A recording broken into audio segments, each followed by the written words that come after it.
Bueno, vamos a hablar hoy de un tema tabú. Tabú. Ah, Tabú. ¿no es tabú? No, Tabú era un cantante. Ah, cantante era tabú. ¿Será que Sabú era tabú? Bueno, este es un tema en fascículo cerrado, así que lo haremos con la mayor dignidad posible. Hablaremos de la homosexualidad en Grecia y Roma. En los mitos griegos aparece la homosexualidad como atributo de muchos personajes, tanto héroes como reyes o dioses. Y el primero que nos viene a la cabeza es Tamiris, que era un músico de gran belleza que se destacaba en el arte del canto y de la lira, y que había tratado de rivalizar en esas disciplinas con las musas. Ya se sabe que el que quiere rivalizar con las divinidades en los mitos griegos tiene un mal fin, ¿no? Desafió a las musas a una competencia de canto y lira y solicitó como premio, si ganaba, el acostarse con las 9 en forma sucesiva. Este último inciso revela una cierta humildad después de todo. El caso es que compitieron y naturalmente las musas vencieron en el concurso y el hombre, como castigo por haber perdido, fue privado de su talento y de su vista. No hay peor cosa para un músico que perder su talento, excepto perder su vista. Pero no tanto en un músico, porque la música no se ve. Porque hay una cantidad de músicos no videntes Sí, geniales, ¿no? Pero es evidente que la música no se ve y la escultura sí. Claro. Claro, es decir, pero un escultor hubiera sido fatal. Bueno, había pedido, ya lo sabemos, Tamiris, en caso de ganar, esta licencia con las musas. Pero, pasado este episodio, Tamiris se encontró un día con un muchacho de gran belleza llamado Iacinto y se enamoró. Lo habrá tanteado, calculo, porque si era ciego, por más belleza que tuviera este muchacho, no la podía apreciar. Así que seguramente al tacto advirtió que era muy bello y se enamoró. Y dice el mito que por amor a Iacinto, Tamiris fue el primero que ejerció la homosexualidad. Sin embargo, hay polémica con eso. Diré que este Iacinto era muy hermoso, que hasta el dios Apolo se había enamorado de él. Un día en que ambos, Apolo y Iacinto, se entretenían lanzando el disco, el viento desvió el disco que había lanzado Apolo con tan mala suerte que rebotó contra una roca y le pegó a Iacinto en la cabeza y lo liquidó. Apolo quedó consternado y, para inmortalizar el nombre de su amigo, transformó la sangre que había brotado de su herida en una flor nueva que no existía antes, una flor antidarwinana, evidentemente, ya que en vez de seguir la evolución correspondiente, era creada de un saque por un decreto apolíneo. El caso es que esta flor, como todos ustedes habrán adivinado, es el jacinto. Bueno, flor cuyos pétalos llevan señales que parecen recordar el lamento de Apolo. Con respecto a la invención de la homosexualidad, también se atribuye al rey Minos, el rey de Creta, el famoso rey Minos de Creta. Conforme a una tradición, se decía que Minos había raptado a Ganímedes, el copero de los dioses. Sin embargo, el mejor criterio de los mitos dice que el que lo raptó fue el propio Zeus, ¿no? Recuérdese que Ganímedes pasaba por ser el más hermoso entre los mortales y había provocado, según se dice, el amor de Zeus, y entonces Zeus lo raptó y en el Olimpo Ganímedes era mozo. Le gustó a Zeus, el muchacho lo raptó y lo puso de mozo en el Olimpo.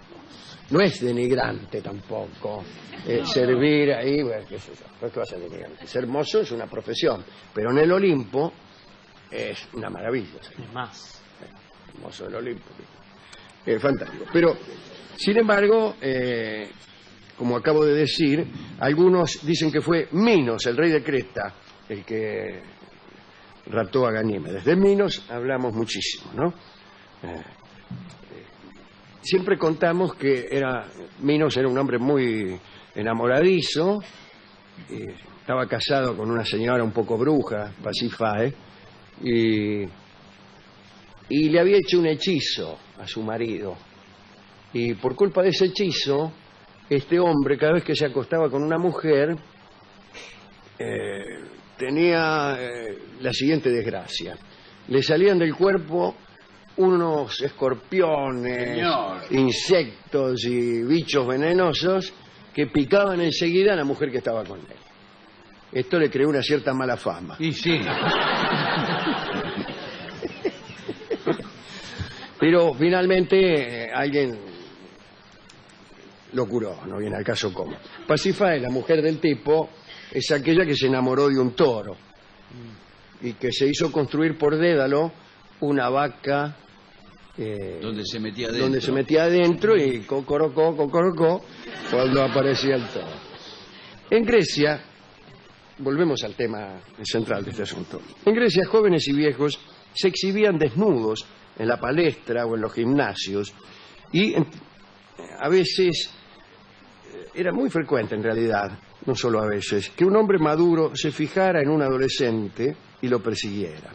Si el adolescente aceptaba y se unía a él, se creaba entre ellos una intimidad muy particular. La diferencia de edad era un detalle fundamental para estas relaciones. El helenista y amigo de este programa, Jacob Burckhardt, considera que esta costumbre provenía esencialmente de la situación social de las mujeres.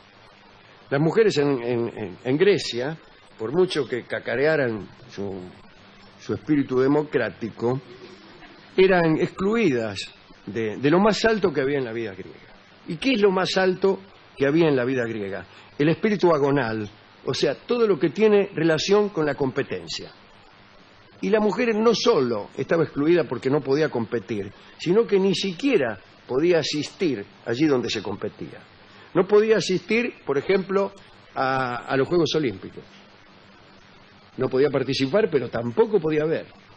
Y tampoco podía asistir a otras competencias que eran de la mente, como por ejemplo los Juegos Florales o, pienso en el Simposio, aquella institución que consistía en reunirse los hombres para discutir mientras tomaban vino.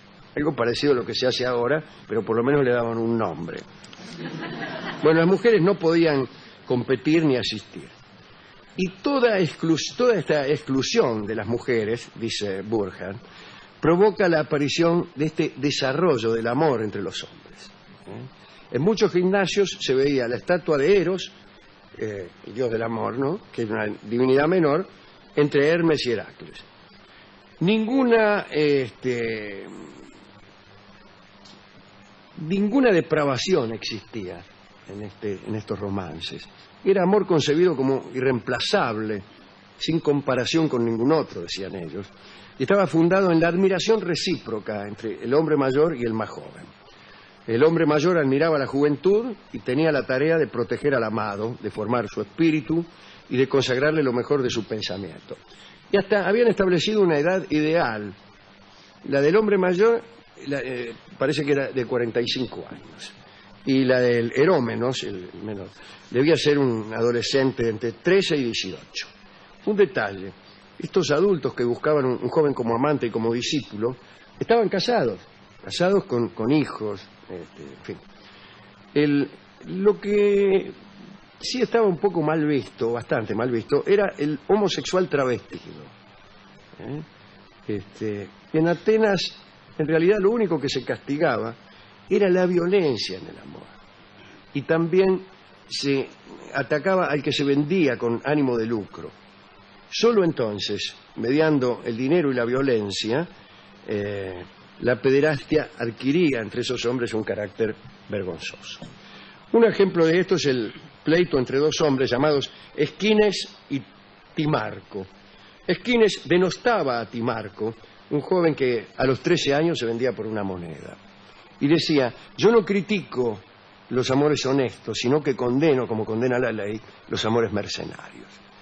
Bueno, luego citaba una serie de parejas de antiguos amantes y recordaba a los jueces los nombres de algunos muchachos conocidos que eran respetados justamente porque debido a su gran belleza y sus virtudes habían sido bien amados. Según Esquines, Timarco era esclavo de las pasiones más despreciables, más desmesuradas.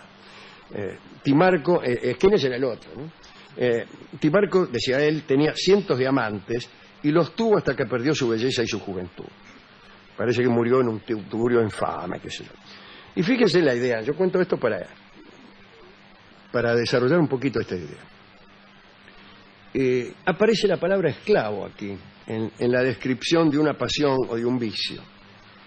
Y los griegos no tenían mucha idea del pecado, pero sí tenían idea de la esclavitud. Y decían, el que es esclavo de sus pasiones es vicioso, porque no es libre. Esa es la idea central. Sería bueno examinarla cada tanto para entender las confusiones que se generan en nuestro tiempo, desde la intolerancia hasta la jactancia injustificada, ¿no? Bueno, la homosexualidad griega existía igualdad social de los amantes. Pero en general es un dato que se da mayoritariamente, ¿no? En Grecia era necesario que el muchacho fuera de condición libre para que la relación pudiera desarrollarse en reciprocidad y en comunión intelectual, ¿no? Es decir, que no sean esclavos ni objetos de pupilaje. Todo esto sucedía en Grecia. En Roma, no. Los romanos preferían comprar su placer. La aristocracia romana más se entregaba a la pederastia como exhibición de elegancia y distinción. Los grandes señores se creían obligados a tener en su casa harenes de adolescentes a los que ponían nombres cariñosos, como por ejemplo Delicati Pueri. Estos mancebos formaban parte del lujo de la casa. Se los compraba. Esto es lo horroroso. Se lo compraban a precios muy altos, se los exhibía con orgullo. En general se trataba de esclavos nacidos en la casa del amo, o si no de extranjeros importados por los mercaderes para ser vendidos a los aficionados en mercados esclavistas.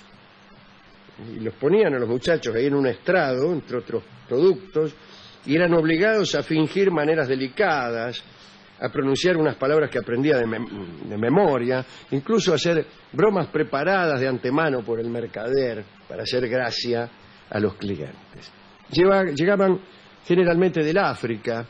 Parece que los mercaderes los compraban a bajo precio a orillas del Nilo, en Etiopía, o si no también en Siria. Los alejandrinos eran los más buscados. Se pagaban precios elevados que variaban en función de la edad, de la belleza o de las habilidades. Y no solo servían para satisfacer la sexualidad de su amo, sino también para servir los banquetes, lavar los pies y las manos de los invitados, ahuyentar las moscas. Me he comprado un muchacho de 14 años que me ahuyenta las moscas. También para cantar y bailar, naturalmente. Gran diferencia entonces existía entre el eraste griego, el amador mayor, ¿no?, que se ocupaba también de moldear el espíritu del amado, mientras que el amo romano era como acabamos de describir, ¿no? O sea, en los griegos aparece una actitud generosa y en los romanos la insolencia y la vulgaridad como ámbito en el que florecían esas relaciones. Era costumbre en las familias patricias de Roma que cuando un hijo entraba en la pubertad le entregaban un esclavo, también adolescente, que compartía su lecho y se prestaba a los primeros impulsos voluptuosos. Y estas relaciones eran admitidas a condición de que no se prolongaran pasada la pubertad. Desde el momento en que el mancebo esclavo abandonaba la adolescencia, ya no se podía tener relaciones con él, o era indigno tenerlas, ¿no? Bien. En Roma, a falta de ejemplos en su mitología, porque después de todo los mitos griegos fueron adaptados por los romanos, así que los ejemplos eran los mismos. Pero podemos poner ejemplos reales de la historia romana, ¿no?, de personajes homosexuales. Julio César, por ejemplo, era bisexual y él mismo se hacía llamar el marido de todas las mujeres y la mujer de todos los maridos. Se anunciaba así. Ha llegado el César, Julio César, el marido de todas las mujeres y la mujer de todos los maridos. O sea que era bisexual con mucho entusiasmo. Y la única manera de serlo. Sí. Y para hacerlo, cualquier cosa que uno sea de mala gana, ya. Bien. Durante la campaña de Bitinia, entró en relaciones con el rey de Bitinia, Nicómedes. Y mientras celebraban el triunfo, los soldados gritaban: César ha vencido a la Galia y Nicómedes ha vencido a César. Todos conocemos también las costumbres de Calígula, de Adriano y su amado Antinoo. A la muerte de Antinoo, el emperador Adriano hizo que le levantaran estatuas y templos a su gloria. Y citemos para terminar a Nerón, que se atrevió a casarse solemnemente con un liberto amigo de él, llamado Pitágoras, casualmente, ¿no? Pero no era el de los números, era otro. Y se hizo conducir al altar cubierto con los velos característicos de las novias romanas. Él, Nerón, ¿no? Después también, al revés, se casó con otro, con Liberto Esporo, que ahí hizo de hombre, ¿no? Y se casó, hizo unas fiestas nupciales, al cabo de las cuales nombró emperatriz a Liberto Esporo. Bueno, esto es un caso particular, igual que no hace a las costumbres que hemos detallado en Grecia y Roma, ¿no? Igual parece bastante más digna la actitud que los griegos tenían, sí, ante el amor en general. Avanzada, incluso comparándola con la actualidad. Sí, claro, imagínense, ¿no? Bueno, ¿a quién dedicar esta charla de la homosexualidad en Grecia y Roma? Quizá es un error que estén juntas las dos charlas porque son distintas, ¿no? Bueno, no sé. A los que no hacen alarde de su preferencia sexual. La preferencia sexual para mí no amerita ni castigo ni orgullo, nada, ninguna de las cosas es así. Yo no creo en la tolerancia como virtud militante. Para mí la tolerancia debe ser inconsciente y natural, no debe ser esforzada, un esfuerzo. Cuando uno dice yo soy el más tolerante de esta población, ya está indicando un sentido competitivo. Mire qué tolerante soy, que hasta usted lo tolero. Oye, esas cosas. Es preferible aceptarlo todo sin tolerancia. La tolerancia presupone que uno ya tiene una visión negativa.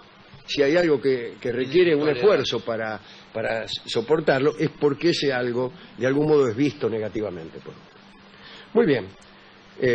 Yo se lo dedicaría entonces a los que no hacen alarde, que no se avergüenzan de ello, o tienen esta idea de la tolerancia, que no surge de un esfuerzo. Bien, también al pobre Jacinto, ¿no? Que era tan hermoso y estaba ahí jugando al disco con Apolo y le metieron un discazo en el marote. Esto era casi previsible en los mitos griegos, porque cuando uno es demasiado lindo, cuando uno tiene una virtud demasiado señalada, cuando uno es hermoso o demasiado inteligente o tiene mucha suerte, nunca falta alguien que le mete un martillazo en el mate. Aparece el destino para equilibrar los tantos. Odiaban la desmesura a los griegos y la odiaban incluso en la virtud. Si uno era desmesuradamente vicioso, te castigaban, pero si eras desmesuradamente virtuoso, también merecías un castigo. No es que lo merecieras, te venía el destino, que era incluso superior a los dioses, y emparejaba los tantos. Pensaban que había como una especie de simetría y hasta temblaban cuando les iba demasiado bien, porque sospechaban que el destino iba a intervenir. Una cuestión casi de preservación del sistema ecológico. Bien. Y a la gente que como Jacinto es tan hermosa, gente que tiene demasiada belleza, y entonces tiene problemas de circulación. Que viene uno y le mete un disco entre ceja y ceja, o que viene el jefe y te acosa, o que te tienen en menos. Las damas demasiado bellas que hay en esta sala, que son casi todas, por no decir que todas, saben eso. No pueden entrar seriamente a ninguna parte. Es verdad, serio, es complicado. Sí. ¿Verdad? Complicado. Bueno, a todas esas personas les dedicamos esta charla. Hemos ido Estaba pensando que a veces la sociedad no acepta la demasiada belleza. No acepta. Hay como un automático rechazo social, así, rechazo social que en nuestros pagos es casi imposible de eludir. Produce rechazo social por todo, pero entre otras 114 cosas por la belleza. Una intolerancia a la belleza. Automáticamente es tonto el que ve. Sí. Si viene una mina linda, yo, está estúpida. Claro. ¿Cómo puede ser No que tiene todas las cerebro. lindas sean estúpidas? Y lo peor es que no es verdad. No. Lo peor es que no es verdad. Porque quiere una demostración. A mí no me dan bolilla las lindas. Así que estúpidas no son.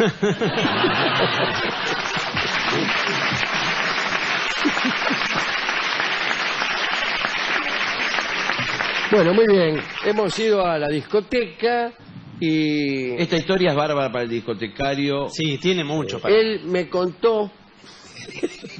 ¿Por qué? Lo que le puede haber contado en este tema al Sí. discotecario, mejor resérveselo y Eh, vayamos directo a... Y Sí, aparte, pero- ¿por qué siempre tiene que ser protagonista el Sí, siempre discotecario tiene que que ser tiene el una vida protagonista. mediocre? Lo tengo que decir. Bueno, por favor, el discotecario también será una bestia, Sí. pero es un ser humano Vive todo el día prácticamente. ahí adentro y hace alarde de que tiene una vida... Bueno, el caso es que, recordando a esas relaciones de adolescentes entre los romanos, Ujú. aquellos que en la pubertad compartían el lecho con un amigo esclavo, me dio el disco Amores de Estudiante. Que yo pensé siempre que se refería a una relación También, heterosexual, siempre pero heterosexual. no, ahora me he dado cuenta que perfectamente es aplicable Sí. a una relación No, homosexual. sí, no sé si fue compuesto en ese sentido, pero... No lo sabemos. En este caso vamos a escucharlo por un trío, si me permite, Ah, si me permite la intromisión. Y que es el trío Irusta Fugazot de Mare, que cantan para nosotros Amores de Estudiantes.